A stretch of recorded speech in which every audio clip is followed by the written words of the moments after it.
This is the part 2 of our smartphone book writing series, and today we're going to be explaining how to use headings. That's your heading 1, heading 2, or the normal style. You know what this heading does?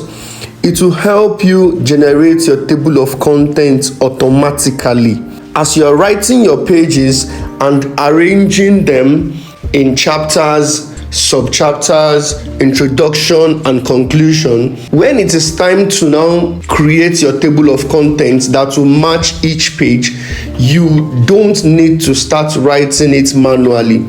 You only need to click on table of contents and it will be generated automatically.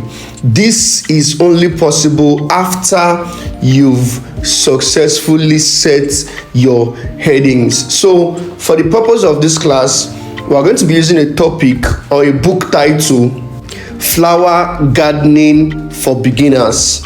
If you've not seen the part 1 of this series, please check the description down below. You will see the link to watch the part 1, because if you don't watch the part 1, you will not understand what we are doing here. So watch the part 1 and join us in this part 2. If you want to add headings, let's quickly use chatgpt or Playground to generate a table of contents for our book.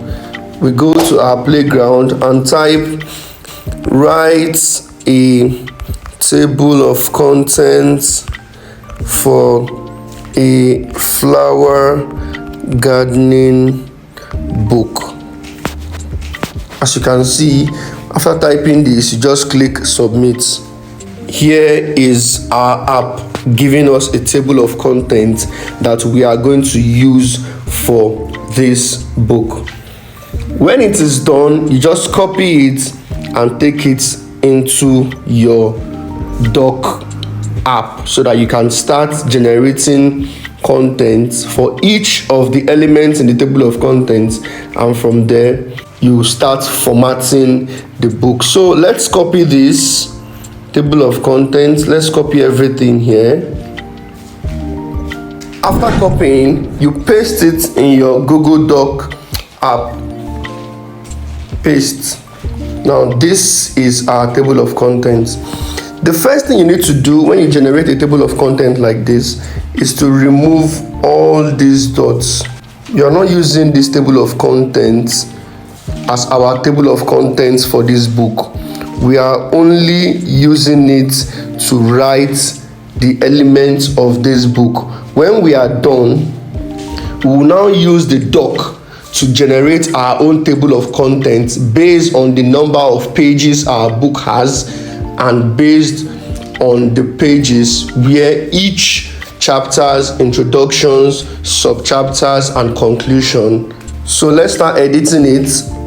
Part 1 is going to be chapter 1. Part 2 is going to be chapter 2. Okay, so all you need to do is to remove all these dots so that the table of contents is ready to use for our book. After removing these dots like this, you will now change this to chapter 2 instead of part 2.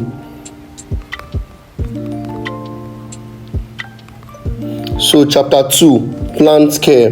You now start removing the dots here again, because this is the chapter. All these numbers, number 1, number 2, number 3, are going to be the sub chapters. You know that each chapter needs to have a sub chapter. So under chapter 2, plant care, you have watering and fertilizing, you have pruning and deadheading. All these things are going to be sub chapters under each of the chapters. So when you remove it like this, you remove the number 2. You do that for all the chapters generated by Playground. As you can see, we have our table of contents ready. Chapter 1, getting started. Under getting started, you will now have understanding soil types, selecting the right plants, preparing the garden. All these things are elements that beginners can use or read for them to start their own flower gardening. Now, let us start writing each of these elements based on their headings and subheadings. For the introduction, remember I told you that if you want to write a catchy introduction that would improve your sales, you should use a story. It is called storytelling, the act of storytelling. It helps potential buyers understand that this book was written by somebody that feels my pain or that was in the same position as me before he created this book for people to learn from his experience. You need to put a story that touches this person's pain point.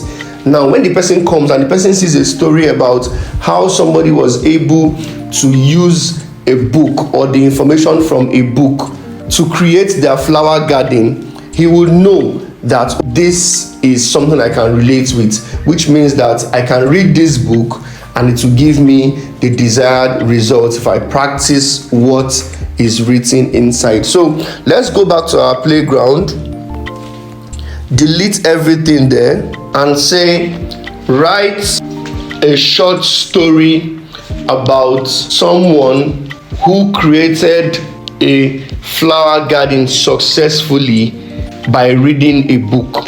This is the prompt. Once you write this, you just click submit. As you can see, it has started writing. Once upon a time, there was a young woman named Jenna and was always dreamed of having a beautiful flower garden. She has a passion for flowers but had no idea where to start when it comes to gardening. One day, while browsing through the library, you see, this story is going to let whoever is reading it understand that somebody has read a book and has successfully built their own flower garden, which is going to give this person the impression or the confidence to buy this book, because whoever is going to be reading this story in your book is somebody that is interested in buying a flower gardening guide or book. So if they are reading this story, they'll be convinced to buy your book. So as it stops, you just tap continue, which is submit. You see that to continue writing the story. Jenna's garden became the envy of the neighborhood, and she was so proud of her accomplishments. It was all thanks to her hard work, dedication, and the book she read that made it possible. Look at the way it concluded it. This way, the person is reading this your own story, and the person will understand that, wow, so by mere reading a book, I can create my own flower gardening as a beginner. So the person will definitely click to buy your book. So after it has finished writing, you see that the story makes sense. You copy the story. Okay, when you copy everything, you would have to go and check plagiarism.